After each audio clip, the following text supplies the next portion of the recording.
Hiya, my name's David. I'm the Wandering Ponderer.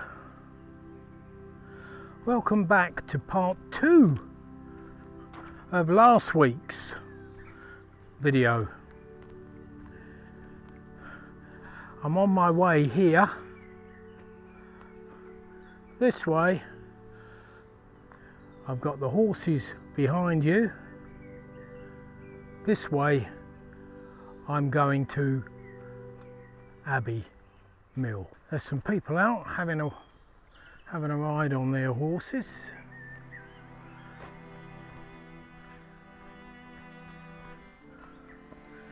And bike.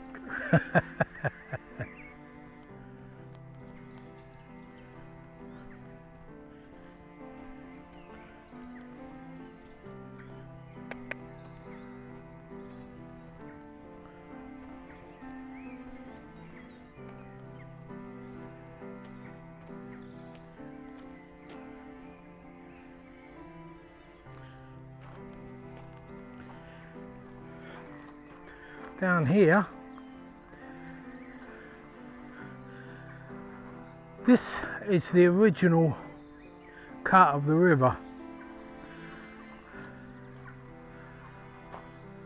The cut that the monks made is ahead of me here. The path that we're on here is part of the Essex Way footpath, and if you're interested in rambling and walking, I advise you to look up the Essex Way, because it's quite a long trek, but it takes you through some interesting places, one of which is Coggeshall. And you can stop off here. Having watched this video, let me know and we can arrange a meet-up. But now I'm going to show you the mill. And if you look, this part of the river here, this is the cut that the monks did. It goes under this bridge and out that way. Now there doesn't seem to be much of a flow on, as you can see. This is the mill. There is a chimney somewhere. I'm going to try and show you that chimney if I can. There it is, poking over the trees here. Pointwell Mill is further downstream where I started in the previous video. This is Abbey Mill, which predates Pointwell Mill, because this is the Cistercian monks doing a water mill. Really, we should have a signpost here that allows you to see and take in a little bit of history. It's part of what's left of the Abbey. All these outhouse buildings,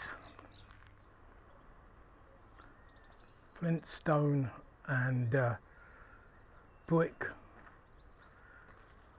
made from bricks that were made in Coggeshall.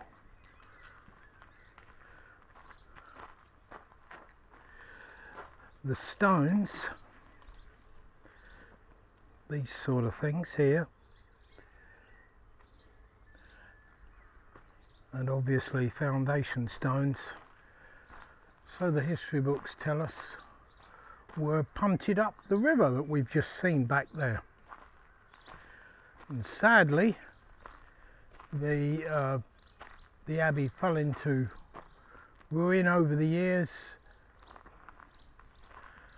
but there is a house which you can get a view through the gate and I will do that.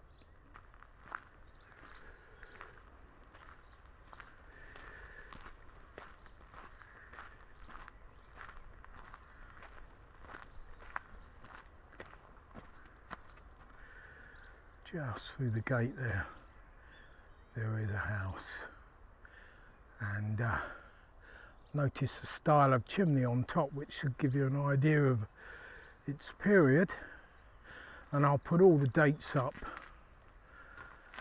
Beautiful gardens, well tended,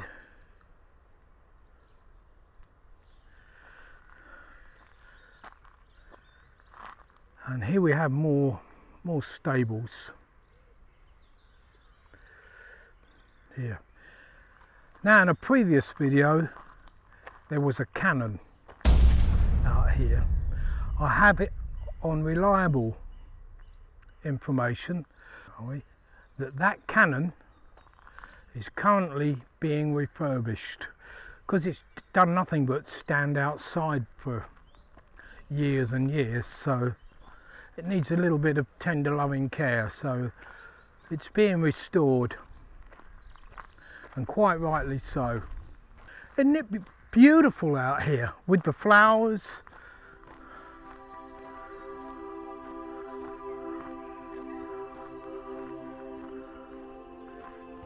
Here we are. Beautiful.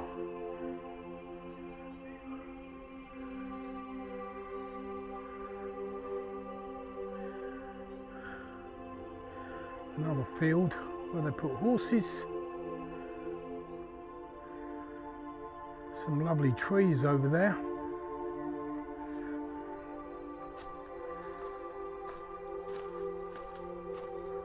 Just over there.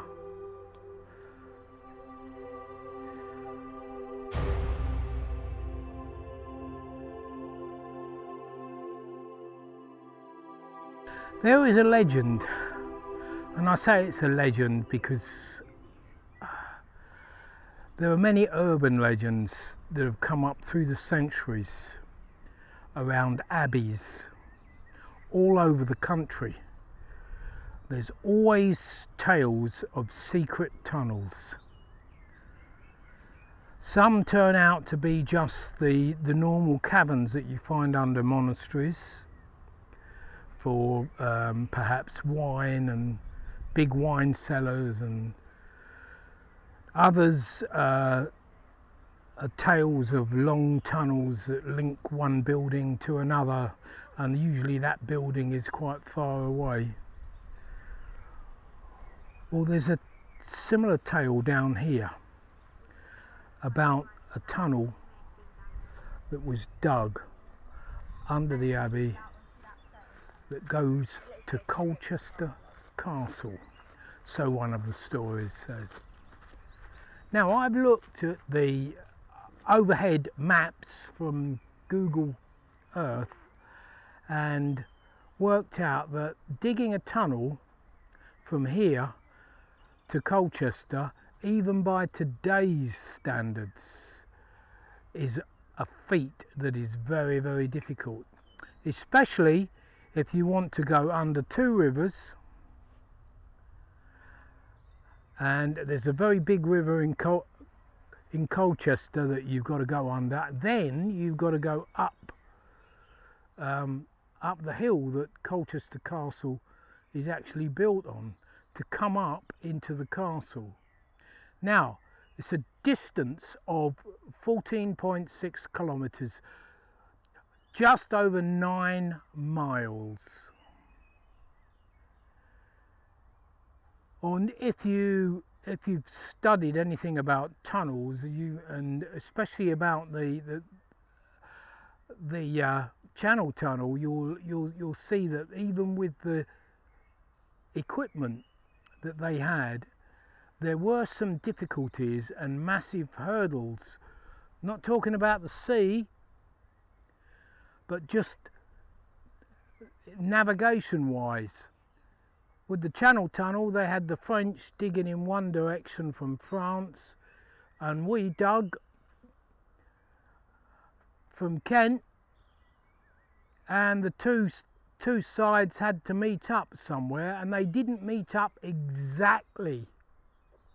They were still off it slightly, even with the best electronic equipment that we had.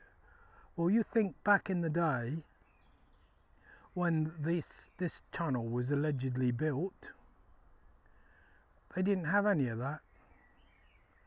And even if they managed to have a compass, because there were compasses around in those days, but not really anything you can carry in your pocket, and nothing that you could really rely on underground. And besides that, 9 miles is a long way to dig a tunnel by hand and actually stay on course. How did they know when they were at the castle? So, as far as that legend goes, it's gone in my untrue bin, the grey bin, unless we can come up with some brand new discovery that proves otherwise. It goes in the grey bin. But according to some history books, these sort of tales like this, really long tunnels built in those days, are possibly people that are building stories on maybe finding drainage, because they used to build drainage aqueducts and things like that.